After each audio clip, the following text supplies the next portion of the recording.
Untuk pembayaran royalti melalui LMK, kan? Karena dia sendiri tergabung dalam WAMI, seperti itu.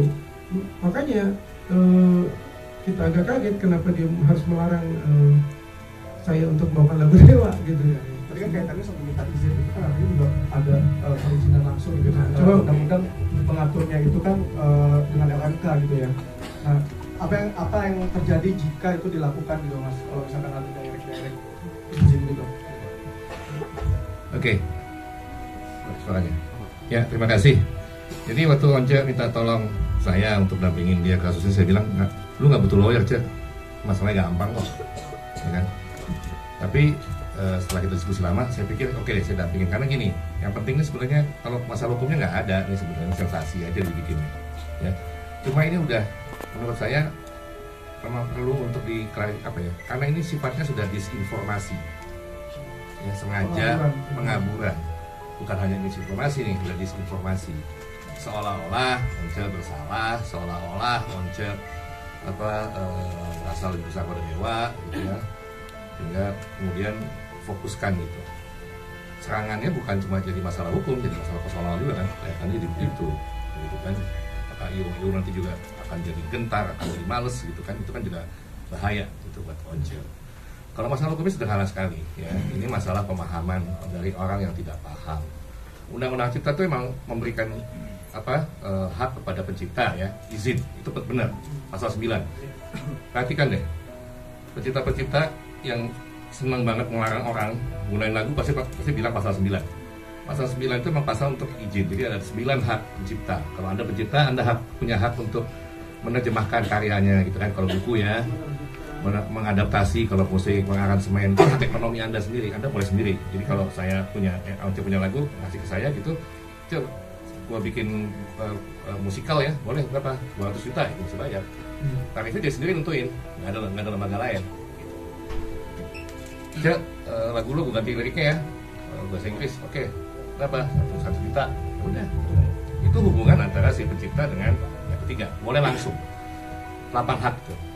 Kemudian ada 1 hak, namanya apa? Hak pengumuman. Ya, penampilan di muka umum dengan komersial. Nah, penampilan ini si pencipta lagu nggak bisa langsung ya dapat hasilnya. Dia harus tergabung di LMK. Lembaga manajemen.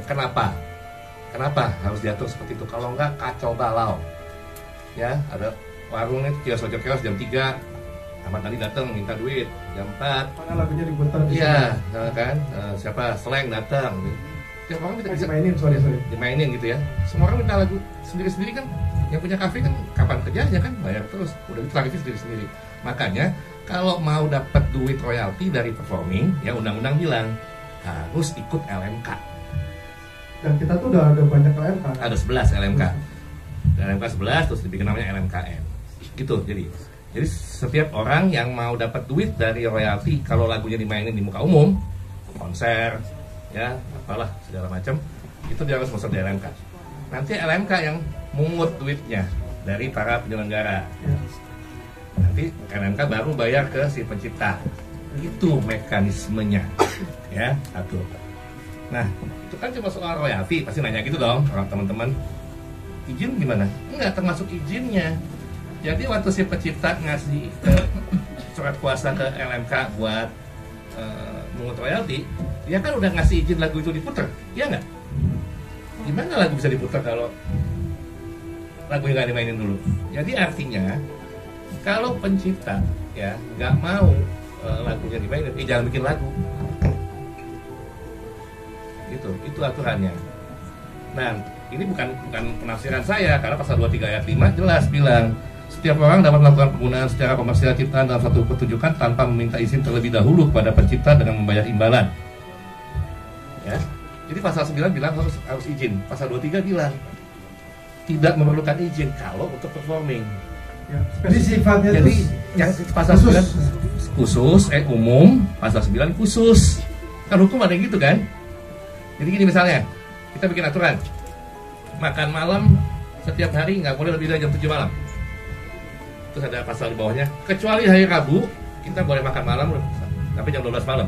Pertanyaan saya, pasal yang di bawahnya hari Rabu ini bertentangan nggak sama di atas? Enggak. Cuma dia perkecualian.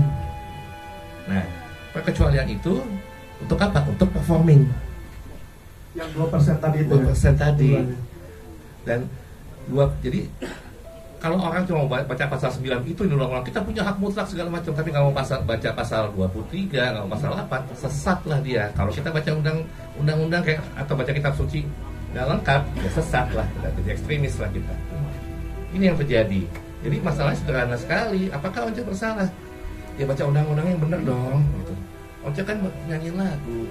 Nggak perlu izin, pasal 23 udah ada kok. Kecuali gini, kecuali itu kalau aku gandain ya, kopi kan. Kopi ya itu nggak boleh, itu lain. Kalau ya, lanjutkan. Boleh. Perlu izin apa enggak? Enggak. Terus boleh kan dia ngelarang? Kayak kalau dia nggak larang, ya lagunya nggak dimasukin ke RMK atau ya. Jadi memang begitu hukumnya. Jadi jangan karena dia nggak ngerti, dia nggak suka, terus dia bikin hukum sendiri. Kalau memang dia nggak terima dengan pasal 23 ayat 5 ini, pasal 87 ini, ya ke MK aja batalin. Ya, tapi review, ya? Jangan Anda nggak paham hukum, ya, terus Anda nggak suka sama hukumnya, Anda nyalain Once, Anda nyalain Eko. Dan menurutmu nih yang dilakukan dari intimidatif, karena yang dilarang spesifik cuma buat perform doang. Ya kita sih tadinya ketawa-ketawa aja ya, karena kita kan tahu ya ada orang-orang yang memang suka sensasi gitu ya. Tapi kalau dari Once sih, kalau bisa tanya Once, Cok, intimidatif nggak ya? Atau udah ada belum IO yang nggak jadi atau gimana? Impactnya dari itu, mungkin lebih selanjutnya. Ya belum tahu kan, ini kan relatif baru ya. Ini saya lihat ya, mungkin kalau ada IO yang jadi khawatir ya kita lihat saja nanti gimana. Mungkin kita mesti kasih pemahaman bahwa saya akan bawakan lagu paling banyak cuma satu. Lagu itu pun saya ikut menciptakan, jadi nggak perlu takut. Artinya kita ini dilindungi oleh undang-undang di negara ini. Kita bermasyarakat tunduk pada aturan-aturan yang berlaku, bukan tunduk kepada aspirasi masing-masing orang yang sedang melontarkan perasaan-perasaan yang tidak sesuai dengan aturan yang berlaku. Tapi gini aja, saya kira tadi apa yang dijelaskan Mas Panji udah cukup jelas ya, atau Mas Panji mau tambahin lagi? Ya, jadi memang seperti itu mekanismenya.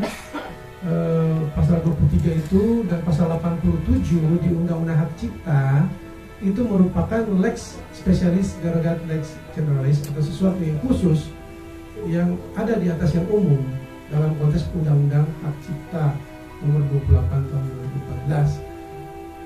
Masyarakat harus tahu bagaimana membaca undang-undang itu. Tadi seperti kata Mas Panji, jika kamu tidak tahu membaca undang-undang itu menjadi kacau sekali, penuh dengan pertentangan-pertentangan yang sebenarnya nggak perlu. Ya. Saya nggak mengatakan bahwa undang-undang itu sempurna. Yang sempurna itu hanya bisa di judicial review, ya kan? Bisa di judicial review. Apa? Judicial review. Semua tadi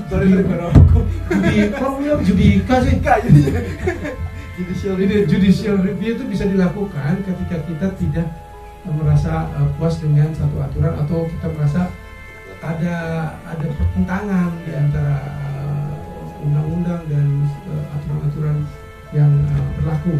Itu bisa dilakukan. Tapi yang saya terus terang kecewa adalah pembentukan opini bahwa saya itu bersalah. Saya sama sekali menentang itu. Dan saya ingin katakan lagi, saya bukan tipe orang yang menentang hukum. Ya, saya ikut hukum. Bahkan kalaupun ada perubahan apapun dalam Undang-Undang Hak Cipta, kemanapun dia berubah saya ikut.